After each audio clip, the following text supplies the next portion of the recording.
It was still dark when Clara Bennett heard the first knock. Soft at first, like a misplaced sound carried by the wind, then louder, sharper, as if urgency had grown hands. For a second, she thought she was dreaming. The clock read 4:58 a.m. No one knocked on doors at this hour. Not in her quiet neighborhood. Not where mornings began with birds and coffee. Not alarms and fear. She slipped her robe on and walked to the window. A thin sheet of mist floated over the street. The old maple outside swayed slightly in the cold breeze.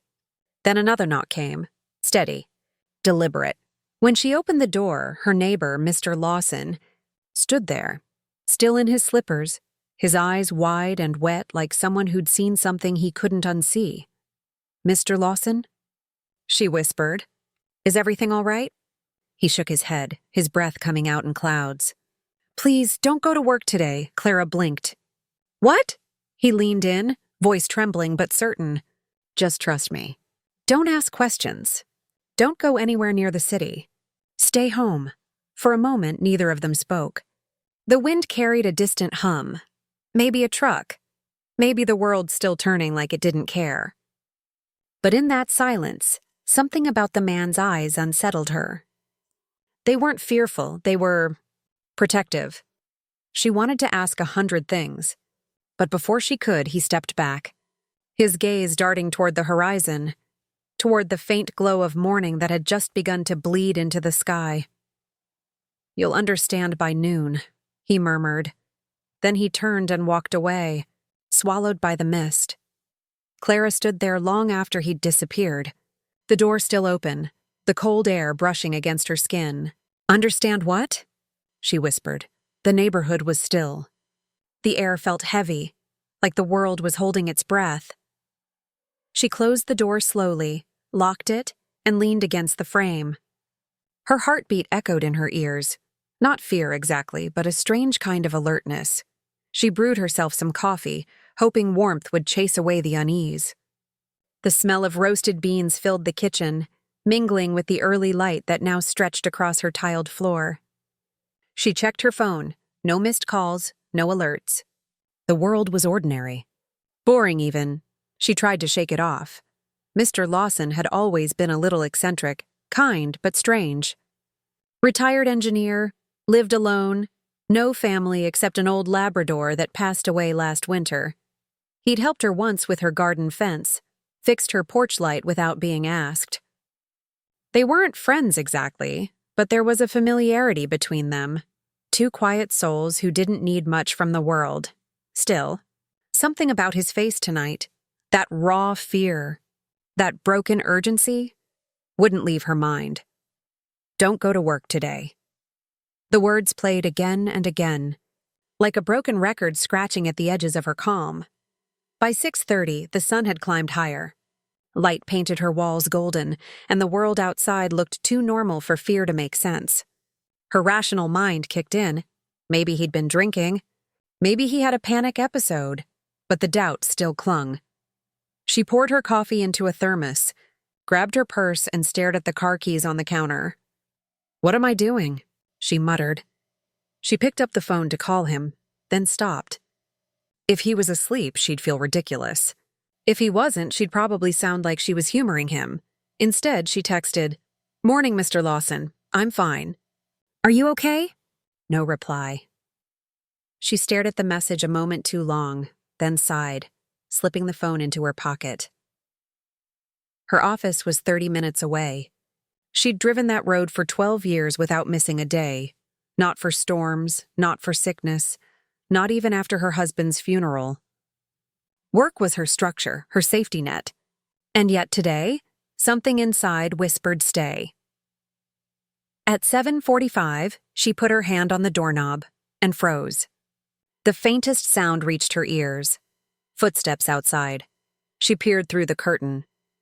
The street was empty, but on her doorstep, a small folded piece of paper. She hesitated, then opened the door and picked it up. The handwriting was shaky, hurried. "Please, Clara, I know you don't understand, but if you trust me, don't leave the house. You'll understand by noon." Her fingers tightened around the note. He'd written it. After leaving her house, something about it, the ink slightly smudged, the handwriting pressed too hard, felt like desperation. She called his number. Straight to voicemail. Her voice cracked slightly when she said his name. "Mr. Lawson, it's Clara. You came by this morning. Are you okay?" I'm staying home, all right? Just call me back, please." She hung up and pressed the phone to her chest, listening to her own heartbeat thudding against it. "You'll understand by noon." It was such a strange sentence. Not a warning, not a threat. A promise. She moved to the window again, staring at his house across the street. Curtains drawn. No sign of life. A curtain fluttered upstairs, then stillness again. Her stomach tightened. At 9 a.m., she tried to distract herself with chores, dishes, laundry, reading. But her mind wandered every few minutes to that note. The world outside seemed too quiet, unnaturally so. By 10:30, she couldn't take it anymore. She slipped on her coat and crossed the street. His front porch creaked beneath her shoes. The door was unlocked. Inside, the air was stale, faint smell of burnt coffee and old books. On the kitchen counter, a half-written letter lay open beside a cup gone cold. The letter began with her name. "Clara, if you're reading this, it means you stayed home. Thank you. There are things you don't know about that building. Things I should have told you long ago." Before she could finish, a faint sound broke the silence. Distant sirens wailing toward the city. Her breath caught. She looked at the clock. 11:55 a.m. mini rehook, voiceover tone. He looked terrified and said, "You'll understand by noon." I didn't believe him. Not yet. Clara gripped the edge of the counter, staring toward the window where sunlight had begun to fade behind clouds. Something deep inside her already knew. The world she'd woken up to that morning wouldn't be the same by the time those sirens stopped. That morning, something shifted. Not in the world outside, but inside me. I met Mr. Lawson 3 years after my husband passed away. The house next door had been empty for months until one morning I saw him kneeling by the fence, fixing a broken section that wasn't even his. He waved and smiled shyly, as if conversation was something he hadn't practiced in a while. That was the first time I noticed the kindness in his eyes. He was quiet, always polite, and had that gentle patience that reminded me of another time, before the world became so fast and loud. I learned that he used to be an engineer, retired early, and spent his days tending his small garden. Sometimes we'd exchange a few words about weather or flowers or coffee, nothing important. Yet those little exchanges filled the silence between our houses. People said he was strange. I thought he was just alone. There was one evening I still remember clearly. It was autumn, and the air smelled like rain and burning leaves. I had been struggling with the gutter, trying to fix it before the storm hit, when he appeared beside me without a word and handed me a wrench. We worked quietly until the job was done. When I thanked him, he looked at me for a long moment and said, "The strongest people I've met are the ones who never get noticed." Then he smiled, almost apologetically, and went back home. At the time, I didn't understand what he meant, but that sentence stayed with me. Over the years, he became a quiet constant in my routine. He'd wave from his porch, bring my mail when I forgot it, leave a small bag of lemons from his garden by my door. There was something deliberate about his kindness, like he was making amends for something only he knew about. Once, on a summer evening, I caught him standing by his fence, looking toward the city skyline in the distance. His face was pale in the fading light. I asked if he was all right. He hesitated, then said, "I used to work there. At Darson & Co. You know that building with the blue glass front?" I nodded. It was the same company where I'd worked for over a decade. He looked down and sighed. "Then you know what kind of people run it." I remember laughing softly, thinking he was just bitter about retirement. But he wasn't smiling. "There are things you learn too late," he said. "Things that don't leave you alone even when you try to forget them." He never said more after that, but his words left a shadow in my mind. I never asked him what happened. Some silences don't want to be disturbed. As time passed, I realized he was more than just my neighbor.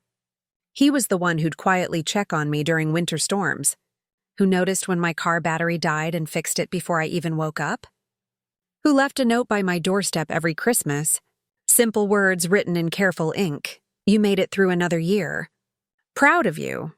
He was the kind of person who saw pain without asking questions. And I suppose that's why his warning that morning hit differently. He wasn't dramatic. He wasn't someone who panicked easily. That day, when he knocked at 5 in the morning, something in his eyes told me it wasn't a dream or a mistake. It was the weight of a man who had already lost something once and refused to lose it again. I kept replaying every small moment we'd shared, trying to piece together what he could have known. Maybe he'd seen something at the company years ago. Maybe he had reasons for his fear. But what reason could possibly make him come to my door before sunrise, shaking like that? I tried to tell myself it was nothing, that he was just old, tired, maybe confused. But deep down, I knew better. People like him don't beg for trust unless the truth is heavier than they can carry alone. By 10 that morning, my phone still showed no reply from him. The house across the street remained silent, blinds closed, porch empty. Every time I glanced at that window, I felt a strange pull in my chest. Not fear, but concern. A quiet sense of connection, as if something unseen linked our lives in that moment. I made another cup of coffee, stared out the window and said to myself, "You're being dramatic. Clara." Yet my hands were trembling. In the soft light of mid-morning, memories drifted back like echoes. His small gestures, his cryptic warnings, his eyes on the horizon. I realized I'd never asked why he lived alone, why his family never visited, why sometimes at night, a single light burned in his window till dawn. He once said, "People disappear in more ways than one." I thought he was being poetic. Now I wasn't sure. The hours crawled by. 11 o'clock approached. The street stayed still, almost unnaturally so. The hum of the refrigerator sounded louder than usual. I turned off the news, unable to focus on anything. The quiet had weight now. It pressed against the walls like something waiting to be revealed. He looked terrified and said, "You'll understand by noon." That line ran circles in my mind. It wasn't a plea. It was a certainty. When you live long enough with disappointment, you learn to recognize the tone of truth. That morning, I realized I had heard it in his voice. By the time the clock touched 11:30, I stood by the window, hands gripping the curtain. The air outside shimmered with early summer heat. A bird landed on his porch rail, chirped once, then flew away. And for reasons I couldn't explain, I whispered to the empty street, "All right, Mr. Lawson. I'm trusting you, somewhere deep inside." A quiet fear turned into faith, the kind that doesn't come from logic, but from the strange intuition that certain people enter your life for a reason. That morning, I didn't go to work. I stayed by the window, waiting, and as the minute hand moved closer to 12, the world felt like it was holding its breath with me. I didn't know it then. But that choice, staying home because of a trembling man's warning, was the first decision that would change everything I thought I knew about trust, about fate, and about the hidden kindnesses that sometimes arrive disguised as fear. The clock struck noon, and I remember the sunlight pouring through the kitchen window like it was trying too hard to look ordinary. I stood there with my coffee, cold now, untouched for hours. The world outside felt frozen. No cars, no footsteps, not even the sound of birds. Just stillness. Then, all at once, the silence broke.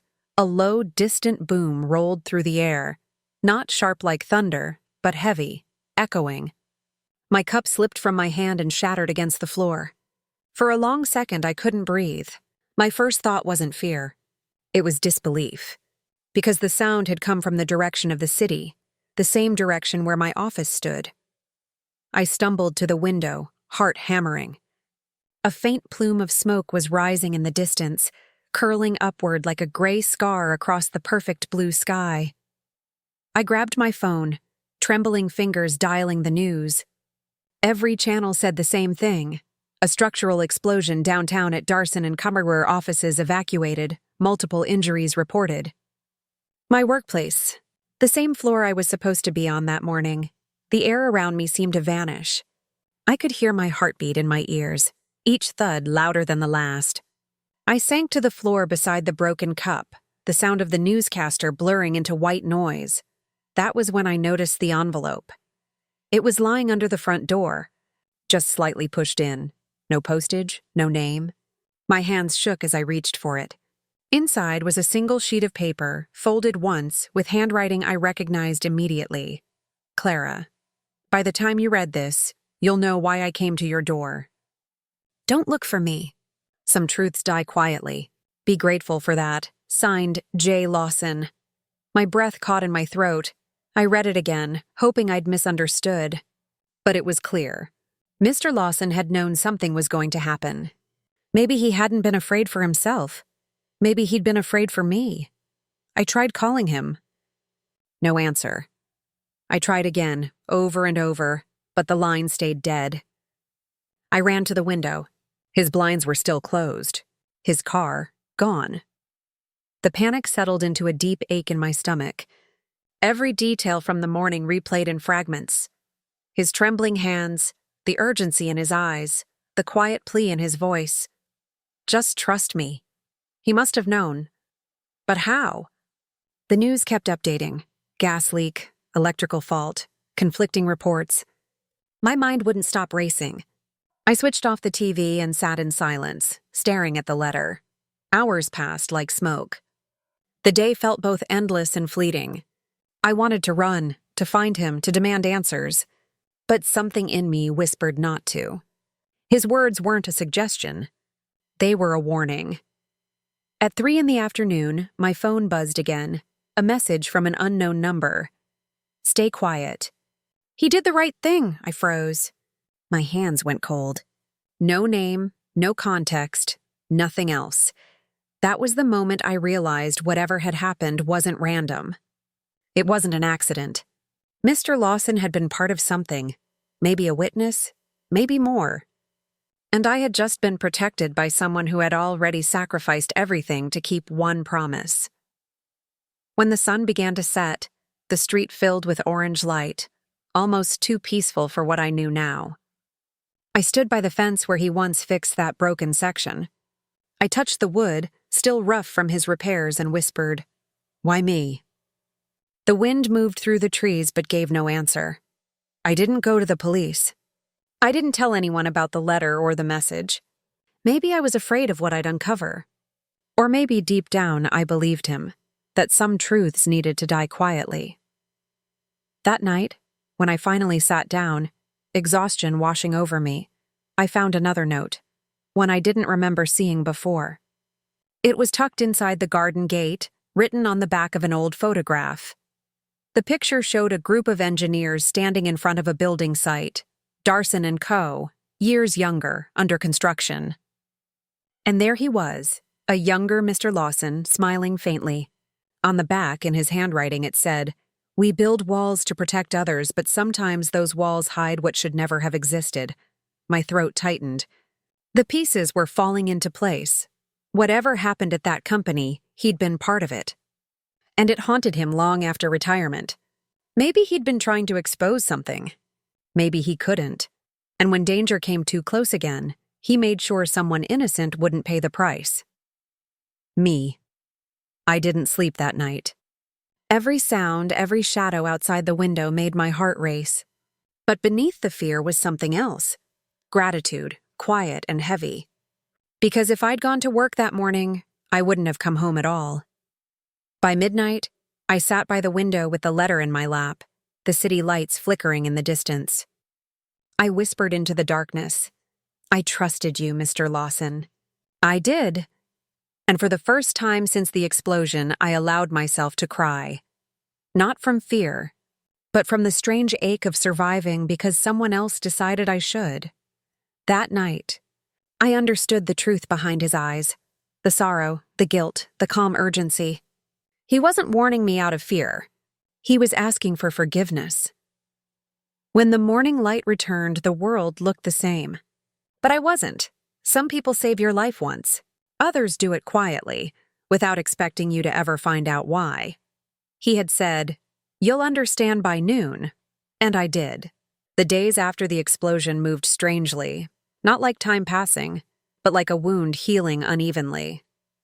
The news spoke of numbers, of loss, of chaos, but I didn't hear numbers anymore. I heard names. I knew those names. I'd had coffee with them, shared late reports, office laughter. They were faces that existed only yesterday.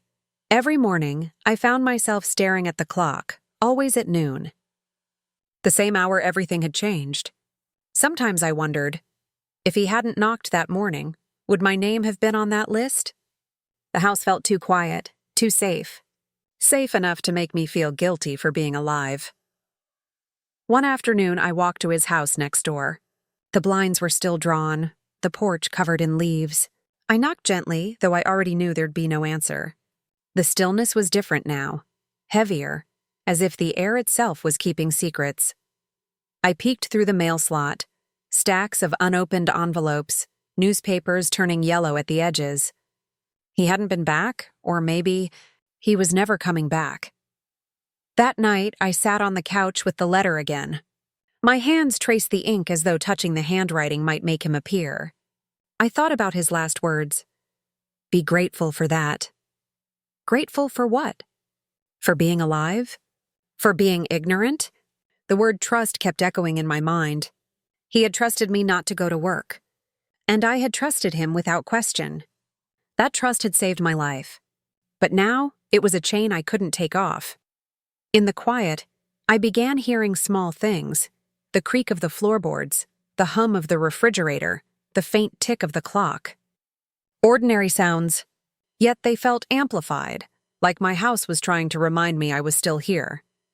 That's when I started finding the notes. The first one appeared 2 days later, tucked beneath my front mat. It said simply, "He was right to warn you. Leave it alone, no name." No handwriting I recognized. The second one came the next morning, slipped into my mailbox. Some debts never die. I felt a chill run through me. Was someone watching me? Or was this another part of what Mr. Lawson had tried to prevent? That night I barely slept. Every car that passed, every gust of wind against the window made my heart skip.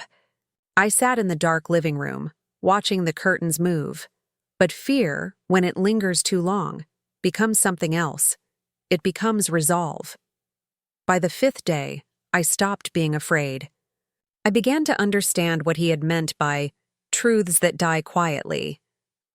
He hadn't been asking me to forget. He had been warning me that some truths destroy the people who dig too deep. So instead of chasing answers, I started chasing peace. I took long walks at dawn, when the streets were empty and soft light spilled between the trees. I stopped turning on the news. I started writing again. Small reflections, letters I'd never send. Each morning, I'd make an extra cup of tea and place it on the porch railing. It was a quiet ritual. A thank you to the man who'd knocked before dawn and saved my life without explanation. The neighbors noticed, but no one asked. They all whispered about what happened downtown, but nobody mentioned him. It was as if Mr. Lawson had been erased from the world entirely. No forwarding address, no family, no trace. Weeks turned into months. I went back to work, not at Darson & Co., of course, but a small community library, the kind of place where silence wasn't heavy, but peaceful. Where people came to find stories instead of headlines. One afternoon, as I shelved a book, an older woman approached me. She looked frail, her voice gentle. "You're Clara, aren't you? You live next to Jonathan Lawson?" I froze. "Yes, I did," she nodded, her eyes glassy with something between sorrow and pride. "He was my brother." For a moment, the air around me felt thin. She reached into her bag and handed me a small brown envelope. "He asked me to give this to you if anything ever happened." My throat went dry. "When did he—" "Years ago," she said softly. "He didn't say why. Only that one day you'd understand." When she left, I sat at my desk for a long time before opening it. Inside was a single folded page and another photograph. The letter read, "Clara." I spent half my life building something I didn't believe in, and the other half trying to undo it. The company was never what it seemed.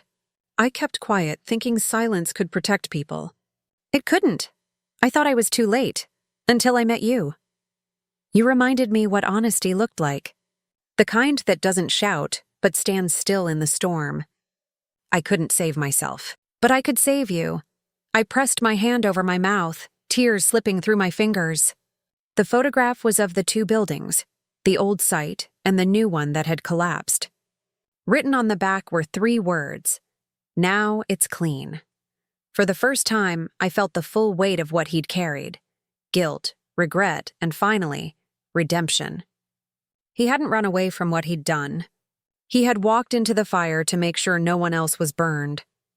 I placed the photo beside his first letter, lit a candle, and whispered, "You kept your promise." That night, I slept without fear.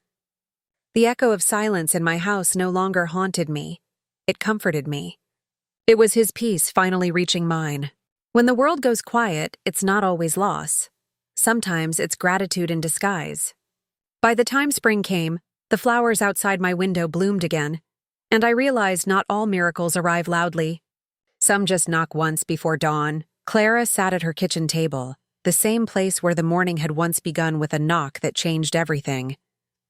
The papers Mr. Lawson had left behind were spread before her in uneven piles, some coffee-stained, some folded at the edges, some still carrying the faint scent of damp earth from the night she'd found them. They weren't just papers. They were confessions. Rows of numbers, coded messages in corporate jargon. Internal emails marked urgent, not for distribution. Clara read them slowly, like she was translating a language she had known all along, the language of deception. Every paragraph carried the weight of someone's silence. Every signature carried the guilt of someone paid to look away. She remembered Mr. Lawson's trembling voice that morning. "Don't go to work today. Just trust me." Now she understood. He hadn't been warning her of danger. He'd been protecting her from becoming part of something far worse. As dawn broke, the light coming through the blinds fell across her face. Soft, steady, but cold. She took a deep breath, steadying herself. There was anger in her heart, yes, but it was no longer sharp or loud. It was controlled, calm, and frighteningly clear. She had spent years thinking revenge meant noise, confrontation, destruction, rage. But now, as she traced Mr. Lawson's handwriting on the final page, she realized revenge could also mean restoration. Truth, when spoken with grace, was the loudest sound in a room built on lies. She opened her laptop and began to type, her fingers trembling only slightly. Each word she wrote was deliberate, legal, and exact. She knew the power of precision. She'd worked for the same corporation that had stolen her neighbor's peace, the same people who had silenced him for knowing too much. But she also knew how to navigate their walls. She had built some of them herself. This time, she wasn't going to shout. She was going to document. Her submission to the federal investigators was clean, methodical, and irrefutable. When she pressed send, she didn't feel triumph. She felt stillness.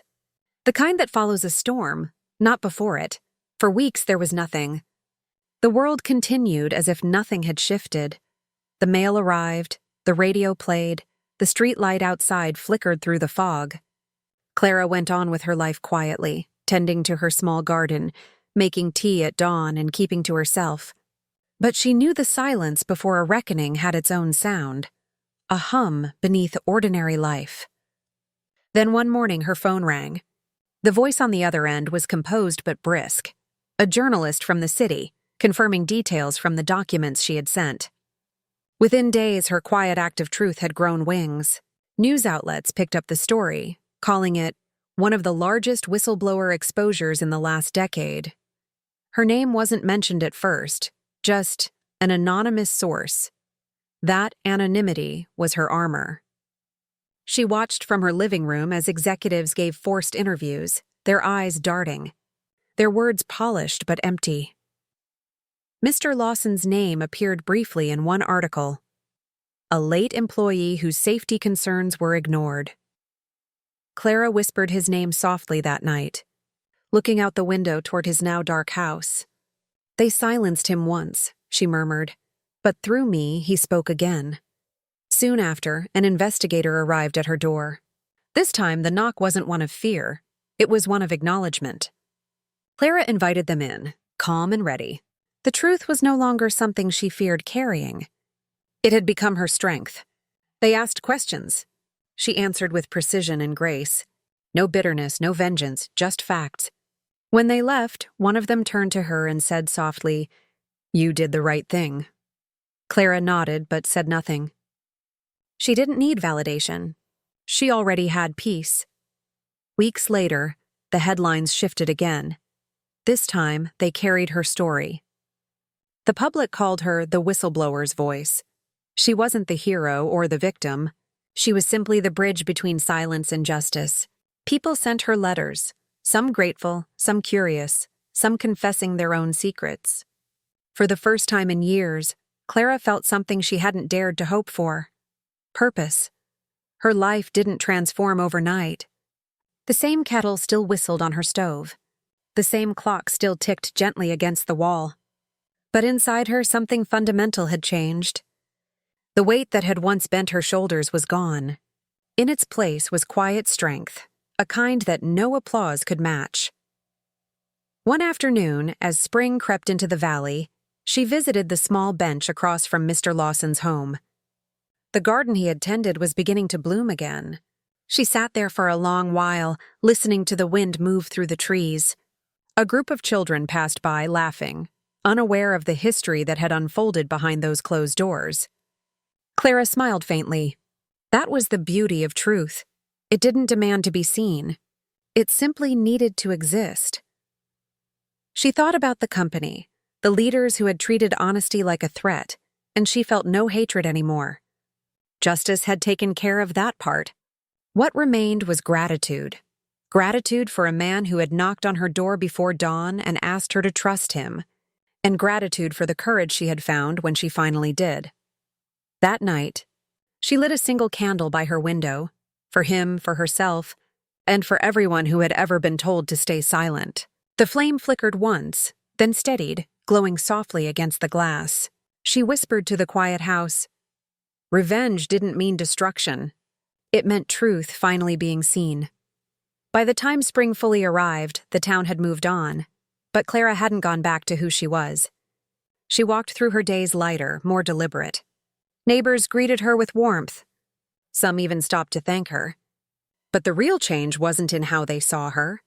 It was in how she saw herself. She wasn't a bystander anymore. She was awake. When she passed by the factory one morning, now under new management with safety signs freshly painted, she paused for a moment. The gates that once loomed like iron barriers now stood open. She smiled, then whispered to the wind, "You did it, Mr. Lawson. You did it." And as she walked away, the morning sun rose higher behind her, golden and quiet, just like her victory. By the time spring returned, I wasn't just alive, I was awake. The ocean always had a way of speaking softly to those who listened. That morning, the horizon stretched wide and endless, painted in shades of silver and blue. Clara stood on the cliffs overlooking the sea, her long coat swaying with the breeze. The world was quiet now. No sirens, no voices, no unanswered questions, just the steady rhythm of the waves and the soft beating of her heart. She held a single white lily in her hand. Its petals trembled under the wind, fragile yet defiant, just like the man whose memory she had come to honor.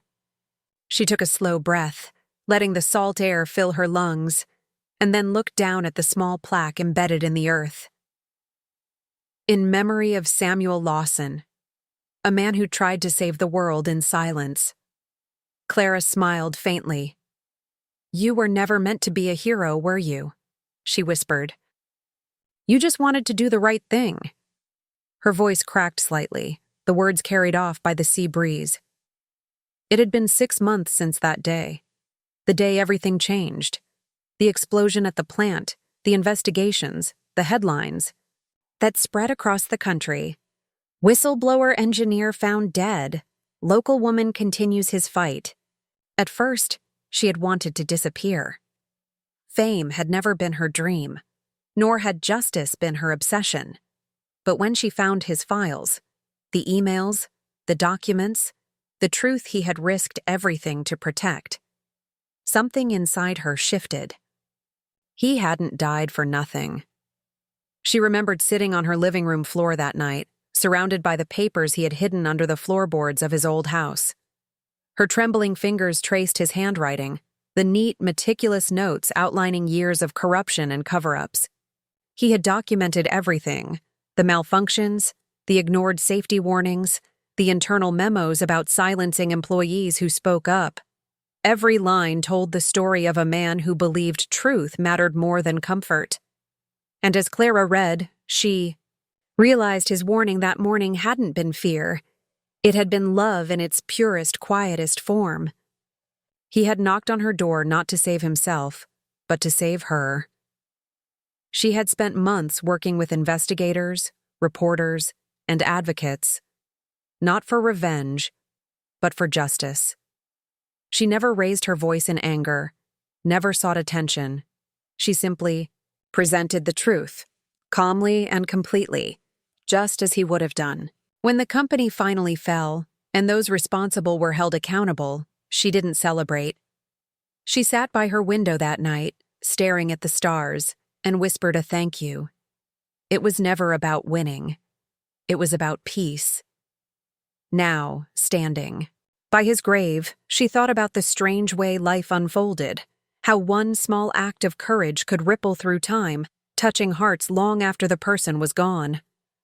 She placed the white lily gently on the stone, pressing her palm against the cold marble. "You once said people forget the quiet ones," she murmured. "But I promise, they won't forget you." Behind her, the sky began to open, clouds drifting apart to reveal a soft, golden light. It spilled across the sea, dancing on the water's surface like a promise. The moment felt sacred, as if the universe itself was exhaling after holding its breath too long. Clara closed her eyes. She could almost hear his voice in the wind, calm, thoughtful, slightly amused. "You'll understand by noon," he had said that morning. She hadn't believed him then. She thought it was just another cryptic phrase, something meant to confuse her into staying home. But now she understood. He hadn't been warning her about danger. He had been guiding her toward purpose. At noon that day, when she stood staring at the news, heart pounding with disbelief, she realized how fragile time was, how quickly a single decision could change everything. But now, months later, she saw the deeper truth. His words weren't about fear. They were about trust, about faith, about the quiet courage it takes to protect someone without asking for anything in return. Clara opened her eyes again. The light had grown brighter, warm, and steady. She smiled softly. "You saved my life once," she whispered, "and I've spent every day since learning how to live." She turned toward the horizon. The tide had begun to rise, pulling the waves gently against the rocks. Somewhere far below, the sea foam caught, the sunlight glowing white like the flower she had left behind. Walking back toward her car, she didn't look back. She didn't need to.